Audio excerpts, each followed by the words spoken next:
So what I'd like to talk about today, and we have quite a short slot here, is research that we normally do for our customers, have done for our customers in the past, for them to understand how much fatigue and distraction that they have in their fleets.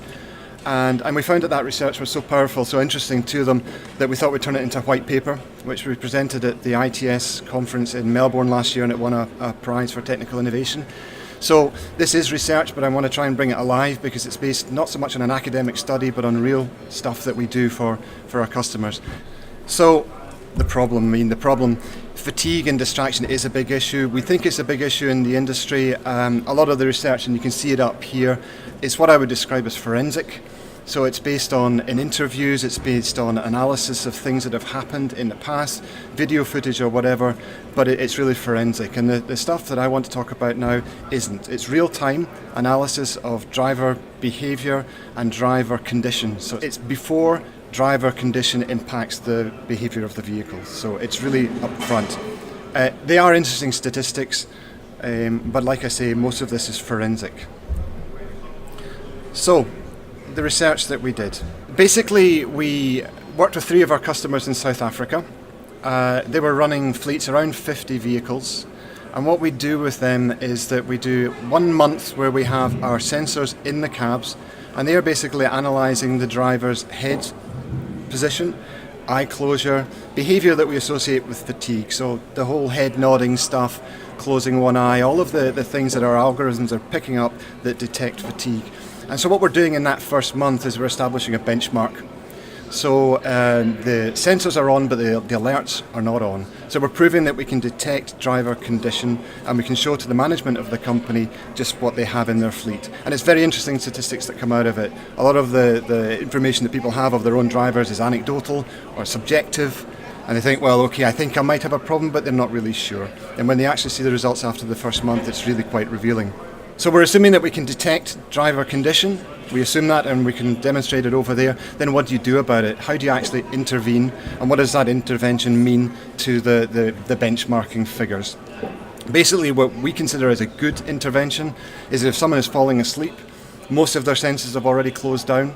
They're not listening to anybody anymore. They're not seeing anything because their eyes are shutting. They're not concentrating. But the last sense to go is your physical awareness. And so what we've done is we've taken the alert that someone is falling asleep and turned it into a signal that goes to a vibration motor that we mount on the seat chassis. And here in Britain, we can modulate the frequency and everything. We have it resembling a rumble strip.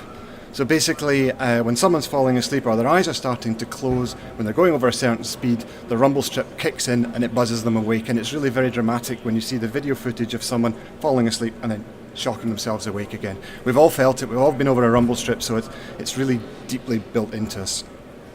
Assuming all of that, I really want to just talk very quickly about the results.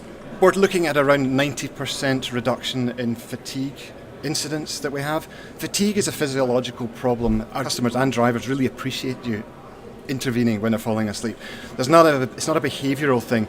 Distraction tends to be a behavioural thing where you need to educate your drivers. You warn them that they're distracted, they're looking out the side window, or they're playing with their phone or whatever, but it's a behavioural thing. And so the improvements you get with distraction are over time.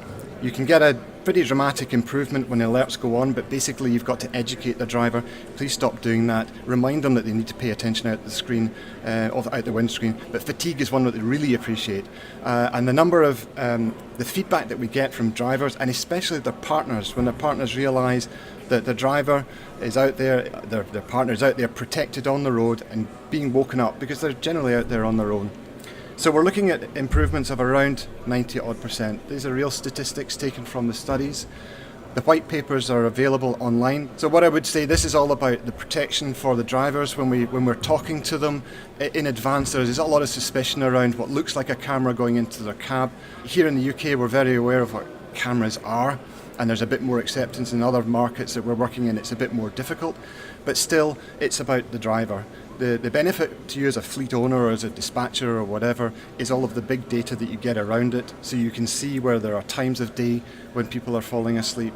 You can see there are areas that they're falling asleep. There are certain routes that they're doing where they fall asleep. And it's a lot to do with either their lifestyle or to do with the routine of the drive that they do. So a typical one would be from somewhere like Lincolnshire down to the docks, up and down the M11.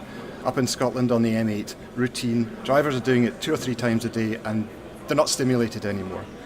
And actually for us, some of the really interesting thing with the big data is that we can then go to people like Highways England and say, you've got an issue on this particular stretch of road, and it's not anecdotal, it's not based on accidents, it's based on real measurement of driver distraction and fatigue. So some of these things that we're putting in, like road sculptures to try and keep drivers awake or stimulated, are they actually doing the job that they're doing, or are they distracting drivers? Thank you very much.